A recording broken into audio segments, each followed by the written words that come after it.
बिस्मिल्लाहिर्रहमानिर्रहीम, अस्सलाम वालेकुम, वेलकम टू द बीनर सलीम शो। इस वीडियो के अंदर हम बात करने वाले हैं कि ब्रोकरी काम नहीं आई है, ब्रोकर आउट है, गेट आउट कह दिया गया है उनको। किसको, कैसे, कब, क्यों, कहां, ये सब तफसीलात हम आपको इस वीडियो में बताने वाले हैं। इसके अलावा हम आपको जरदारी साहब का गेम प्लान बताने वाले हैं। सूरत हाल क्या चल रही है? जरदारी साहब हैं जी पंजाब में, बिलावल थोड़े दिनों पहले पंजाब में थे, लेकिन अभी अब वो दुबई चले गए हैं। कल उनका बर्थडे भी था और कुछ उन्होंने अपना पर्सनल टाइम ऑफ भी लिया है। ठीक है, छुट्टियां होनी चाहिए भाई, इतना काम शाम आप करते हैं, इतने लोगों से मिलते हैं, तो कभी कुछ टाइम ऑफ भी लेना चाहिए। सो जरदारी साहब जो है पंजाब में हैं, और क्यों है पंजाब में, उनका क्या गेम प्लान है, ये हम आपको बताने वाले हैं। इसके अलावा नवाज शरीफ की वापसी की तारीख रिव्यू में चली गई। जी हाँ, ये मैं आपको बता रही हूँ। अभी आप कहेंगे कि अभी तो मीटिंग शुरू ही नहीं हुई, क्योंकि जिस टाइम तक ये मैं वीडियो रिकॉर्ड कर रही हूँ नवाज शरीफ साहब दफ्तर पहुंच चुके हैं अपने बेटे के, वो जो फेमस दफ्तर है। नवाज शरीफ साहब टाइम पर ऑफिस जाते हैं भाई, वो इस तरह से आराम से बैठे नहीं रहते। वो नवाज शरीफ हैं, कोई इमरान खान थोड़ी है कि आराम से घर पर बैठे रहेंगे। वो सुबह और जल्दी उठते हैं, दफ्तर पहुंच गए हैं। और जब ये मैं वीडियो अभी रिकॉर्ड कर रही हूँ तो इस टाइम पर इंतजार हो रहा है मरियम नवाज और शहबाज शरीफ साहब के उस दफ्तर में आने का। लेकिन जी पैगाम, जो पहला पैगाम है ना, वो पहुंच गया है कि नवाज शरीफ साहब जरा तारीख को रिव्यू करें। ठीक है, सो रिव्यू का क्या नतीजा है या क्या फैसला है, उसके ऊपर ये हम आपको बात करेंगे। This is a developing story, वो बड़ा बड़ा जैसे लिखा हुआ आता है ना, developing story. So this is a developing story. ये मैं आपको इस वीडियो में भी थोड़ी सी बात इस बारे में करूंगी, कुछ हम अगली वीडियो में भी बात करेंगे।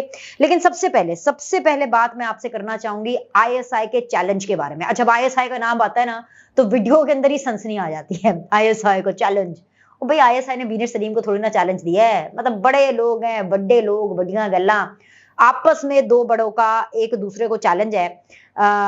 इनफैक्ट मैं आपको बताती हूँ कि मैं लगातार आपको, जब से काजी साहब ने अपने ओथ के इन्विटेशंस भेजने शुरू किए, तब से मैं आपको कह रही थी कि बहुत से मामलात में से एक मामला फैजाबाद धरना का होगा, जो कि सुना जाएगा। ठीक है, आप लोग माने ना माने, आप लोग खैर एनीवेज। उसके बाद हमने देखा कि लगातार मैं आपको जेल की अपडेट देती आई थी कि अब जेल साफ हो गई है, अब फिनाइल से साफ हो गई है, अब सरफ से साफ हो गई है, अब खुशबू लगा दिया, मतलब स्प्रे कर दिया गया उसके अंदर, और अब अगरबत्तियां भी जला दी गई हैं, क्योंकि जेल बाकायदा तौर पर जनरल फैज हमीद के लिए तैयार कर ली गई है। और फिर मैंने आपको पिछली वीडियो के अंदर वो ब्रेकिंग न्यूज दे दी कि जी 28 सितंबर को क्या हो रहा है भाई। 28 सितंबर को केस की समाअत है, 3 रुकनी बेंच करेगा, जिसमें काजी फाइज ईसा साहब मौजूद हैं, उनके साथ उनका हम ख्याल लोग हैं। और 28 तारीख को ये कट्टा जो है ये खुलना है। ये वो कट्टा है जिसके ऊपर मिट्टी डाली गई थी, जिसको दबाया गया था। अब उस हवाले से एक और मैं आपको ब्रेकिंग न्यूज दे रही हूँ, क्योंकि जिस टाइम पर मैं ये वीडियो रिकॉर्ड कर रही हूँ, देखिए वीडियो अपलोड होते होते ये खबर जंगल में आग की तरह फैल जाए तो वो मैं कुछ कह नहीं सकती हूँ। लेकिन जब तक ये मैं आपको खबर दे रही हूँ, क्योंकि मैं स्टोरी के ऊपर लगातार बने हुए हूँ, खबर ये है कि आईएसआई ने अटॉर्नी जनरल के जरिए फैजाबाद धरना केस को चैलेंज कर दिया। कुछ समझ आ रही है आपको? और उनका मौकफ ये है, चैलेंज क्यों किया है आईएसआई ने इस फैजाबाद धरना केस को, क्यों चैलेंज किया है? इसलिए किया है कि उन्होंने कहा कि जी फौज का और इसकी तरफ से कोई भी जो इनके मेंबर्स होते हैं, सियासत में मुलव्वस होने का इल्जाम मुबहम है, यानी क्लियर नहीं है, ये बस हवा में कोई इल्जाम है। दूसरी चीज वो ये कह रहे फौज और एजेंसी के अहलकारों का मोराल डाउन होगा।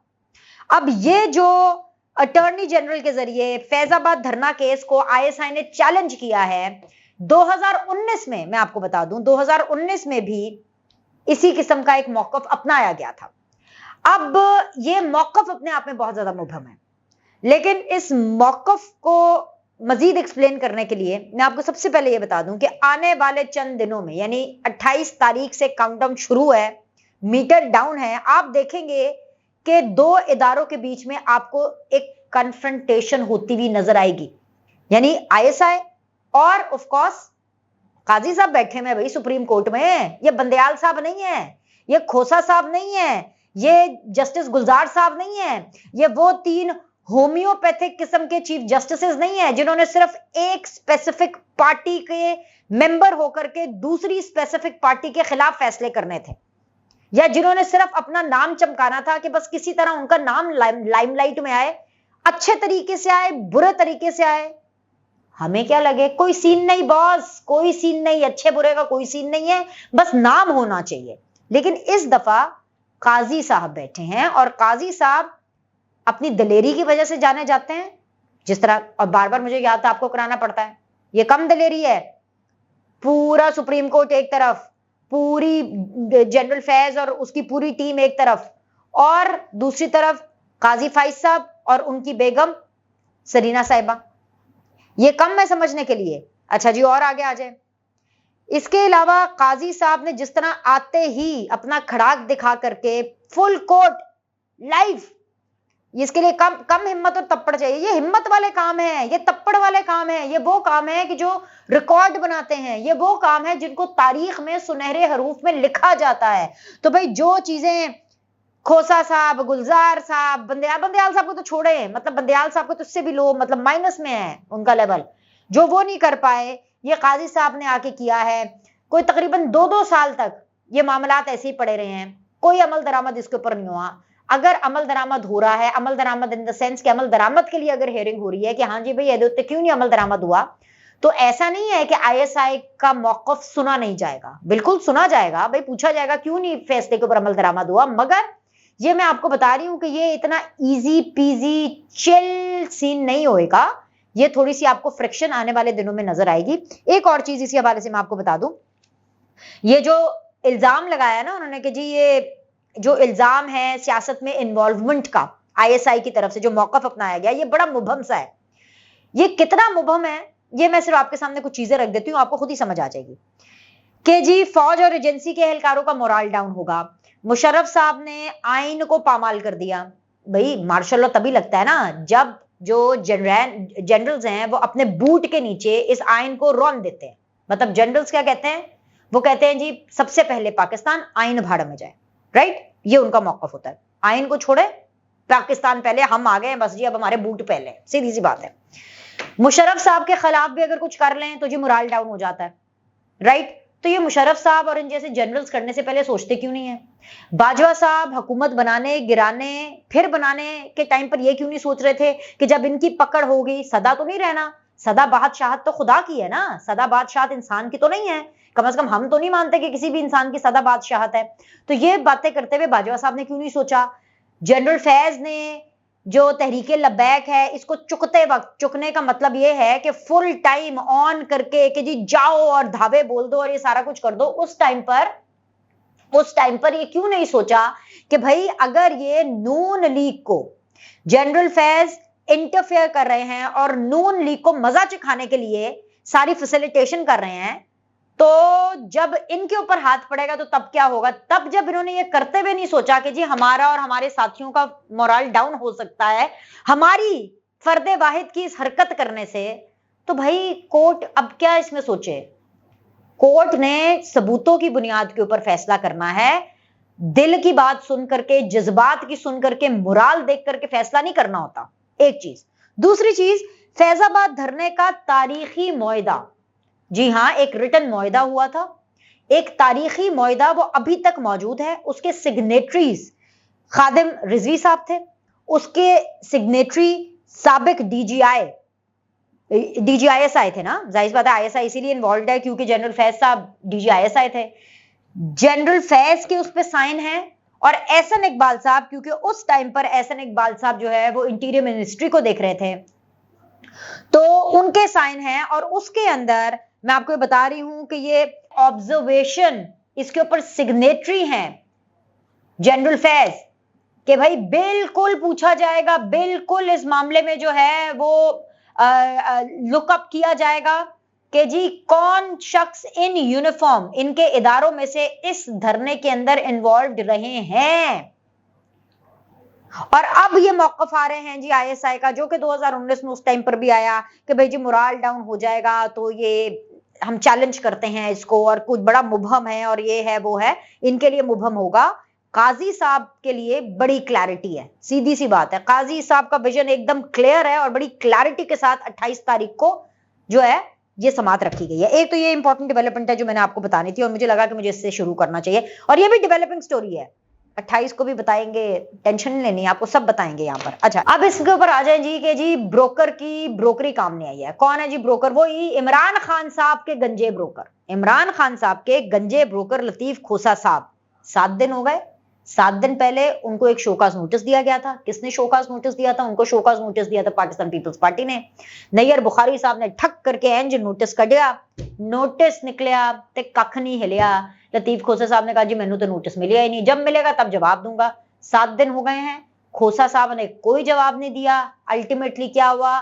ब्रोकरी काम नहीं आई। ब्रोकर का chapter CEC, central executive committee Pakistan Peoples Party से खत्म। मैं आपको ब्रेकिंग न्यूज दे रही हूं और वो ये है कि जी रुकनियत मुअत्तल हो गई है खोसा साहब की, और लतीफ खोसा साहब अब सिर्फ और सिर्फ इमरान खान, बुशरा बीबी की वकालत करेंगे, पीटीआई की वकालत करेंगे। सेंट्रल एग्जीक्यूटिव कमेटी से उनका कोई लेना देना नहीं है, क्योंकि भाई उनको निकाल दिया गया है, उनको बाहर कर दिया गया, उनको बोला गया गेट आउट ऑफ सीईसी। ठीक है। तीसरी चीज, जरदारी साहब का गेम प्लान बता देते हैं, क्योंकि जावेद हम पीपल्स पार्टी के हवाले से बात कर रहे हैं। जरदारी साहब का गेम प्लान ये है कि जरदारी साहब पंजाब में आए हुए हैं, और आपने खबर देखी होगी फ्लैश करते हुए कि जी चौधरी शुजात साहब की जरदारी साहब से मुलाकात हुई। अब आपने कहा कि क्या यार, मिल लिया, 2 बुजुर्ग हैं, 2 कॉलीग्स हैं, आपस में मिल लिया, कौन सी बड़ी बात होगी? है बड़ी बात है। बड़ी बात इसलिए है क्योंकि भाई आप सबको पता है कि वो जो एक शख्स जिसका नाम परवेज इलाही है, जो कि डामाडोल थे, और इसलिए डामाडोल थे क्योंकि उनका जो बेटा है, स्पेन वाली औलाद, स्पेन वाली गंदी औलाद, मजा ना स्वाद, समझ रहे हैं ना भाई? जाहिर सी बात है, जो बाप को इस हालत में छोड़ के गया है वो अच्छी औलाद तो नहीं हो सकती, वो गंदी औलाद ही होगी। तो परवेज इलाही साहब जो हैं, उनका डावाडोल सिलसिला चलता रहता था, कितने जाना है, पीपल्स पार्टी की सुननी है, नून लीग दिख जाइए ना जाइए, तो फिर पीटीआई, क्योंकि बेटे का जो दिल है वो कैदी नंबर 804 के दिल के साथ धड़कता है स्पेन वाले का, तो भाई उनको फिर पीटीआई में जाना पड़ा। लेकिन जो चौधरी शुजात साहब हैं, उनका जो दिल है ना, जो धड़कता है, वो नून लीग के साथ उनकी बड़ी अच्छी अंडरस्टैंडिंग है, क्योंकि जाहिर बात है उनके जो साहबजादे हैं वो जो ऑलरेडी कैबिनेट का हिस्सा भी रहे हैं, और प्लस ये अंडरस्टैंडिंग है उनके साथ, नून लीग की अंडरस्टैंडिंग है। लेकिन अब क्योंकि ये बातें हो रही हैं कि अब नून लीग ने सिंध जाना है, और सिंध जाने का भी जो मेन असाइनमेंट है वो मरियम नवाज को दी गई थी। ये तो अभी जाहिर बताया मियाँ साहब वापस आने हैं नहीं आने हैं, मतलब अब ऐसे आना तो उन्होंने है, मियाँ साहब ने आना तो है। तारीख का जो रिव्यू हो रहा है ना, उस हवाले से अभी सिंध का जो प्लान है और जो चैप्टर है वो थोड़ी देर के लिए होल्ड पे गया है। लेकिन क्योंकि जाहिर बात है पाकिस्तान पीपल्स पार्टी जो है वो सिंध की बादशाह है, और इतना आसान थोड़ी है कि आप उनकी लंका के अंदर एंटर करेंगे, और वहां पर जो एक इत्तेहाद बना हुआ है सो कॉल्ड MQM, GDA और मौलाना साहब का, उसके बीच के अंदर नून लीग भी अपनी लुच फ्राई करेगी और जरदारी साहब हाथ पे हाथ धरे बैठे रहेंगे। इतने अच्छे तो कोई है नहीं। ठीक है भाई, मतलब वो मुफाहमत की सियासत करते हैं, मुफाहमत के बादशाह हैं, लेकिन ऐसी भी कोई बात नहीं है, वो भी सियासत ही करन आए ने, कोई नान छोले तो नहीं खान आए, कोई आलू छोले बेचन तो नहीं आए। तो जरदारी साहब ने कहा कि भाई ये सिंध में हो रहा है सब कुछ, तो भाई ठीक है, मैं भी पंजाब जाता हूँ, मैं भी चौधरी से जाके मिलता हूँ, कुछ हो या ना हो एक मैसेज तो जाएगा, लंदन वालों को एक पैगाम तो जाएगा, पंजाब वालों को एक पैगाम तो जाएगा कि भाई अगर सिंध आने के रास्ते हैं तो फिर पंजाब आने के भी रास्ते हैं। समझ गए ना? तो ये hello hi type, ice breaking, फलाना टमकाना। लेकिन राइट नाउ मुझे नहीं पता कि जरदारी साहब कैसे कन्विंस करेंगे चौधरी शुजात साहब को, लेकिन राइट नाउ अभी चौधरी शुजात साहब बड़े कंफर्टेबल है शरीफों के साथ। अभी उनका कोई मूड नहीं है शरीफों के अगेंस्ट जाने का या पीपल्स पार्टी के साथ अभी चलने का, क्योंकि अभी सब वेट एंड वॉच वाली स्ट्रैटेजी कर रहे हैं। किसी को कुछ पता तो है नहीं क्या हो रहा है, मतलब मियां साहब को खुद नहीं पता कि उन्होंने 21 अक्टूबर को वापस आना है कि नहीं आना। लेकिन एक आदमी है, अगेन मैं परवेज इलाही की बात करूंगी, उसको ये नहीं पता कि उन्होंने जेल से बाहर कब आना है। परवेज इलाही को यह भी नहीं पता कि उनकी गंदी औलाद स्पेन वाली ने पाकिस्तान कब आना है। लेकिन परवेज इलाही को यह जरूर पता है, अदालत में गए, सहाफियों ने पूछा, फिर कहना शुरू हो गए कि जी मैं आपको ये बता रहा हूं, जो नवाज शरीफ साहब है ना, उनकी तारीख बदलने वाली है, हाय मां सदके जाए। फिर लीडर हो तो ऐसा हो, नवाज शरीफ जैसा, कि जेल में घुसे हुए छोटे छोटी पार्टियों के जो रहनुमा हैं, छोटी छोटी पार्टियों के जो लीडर हैं, मतलब सदर ही है ना पीटीआई के थे, सदर है ना पीटीआई के। तो ये किस तरह के सदर है जिनको अपनी पार्टी के लोग नहीं पूछते? तो हो गए ना छोटे लीडर। उससे पहले भी जब सदर नहीं थे, जब काफ लीग में थे, तो 8-10 लोगों की जमात थी, 8-10 सीटों वाली जो जमात है, 8-10 सीटें ही थी ना, उससे जी पूरी पाकिस्तान को ब्लैकमेल करने में नंबर 1 थे। तो हुए ना छोटे लीडर, बड़े लीडर कहां से हुए? तो जो ऐसे लीडर है उनके बड़े लीडरों का, यानी नवाज शरीफ का जो डिस्क्वालिफाइड भी है, जो पाकिस्तान में नहीं आ रहे हैं, फिर भी वो सोचते हैं यार नवाज शरीफ के पास ऐसी क्या गिद्दड़ सिंगी है कि पूरे पाकिस्तान में आग लगाई हुई है, तो ये बैठे बैठे बयान दे दो। अपना कुछ पता नहीं है, लेकिन उनको ये पता है कि नवाज शरीफ की जो तारीख है ना वो बदलने वाली है। ठीक है, अब हाँ ये बात तो सच है कि नवाज शरीफ साहब को भी नहीं पता कि उन्होंने 21 अक्टूबर को आना है कि नहीं आना, लेकिन इसके अंदर कोई कमाल परवेज लाई साहब का नहीं, वो हमें तुक्के मार रहे हैं, कभी कभी तुक्का चल गया सो चल गया, उनको क्या पता, उनको खुद नहीं कुछ पता। लेकिन ये मैं आपको बता रही हूँ कि शहबाज शरीफ साहब ने मीटिंग में जाने से पहले ही ये पैगाम उन तक पहुंचा दिया है, भाईजान आप जरा थोड़ा सा रिव्यू कर लें, हैं एक जरा नजरे करम कर लें तारीख पर कि आगे हो सकती है तो अच्छी बात है, पीछे कर लें, आगे कर लें, कुछ तारीख के ऊपर आप सोचें। अब ये मियां साहब ने सोचना है तारीख के ऊपर, लेकिन इसके अलावा और बहुत कुछ है जो कि मियां साहब यानी नवाज शरीफ साहब सोच चुके हैं। वो क्या चीजें हैं वो मैं आपको बताऊंगी, उसके लिए आपको अगली वीडियो देखनी होगी। अभी के लिए लाइक करें, सब्सक्राइब करें, सी यू सून।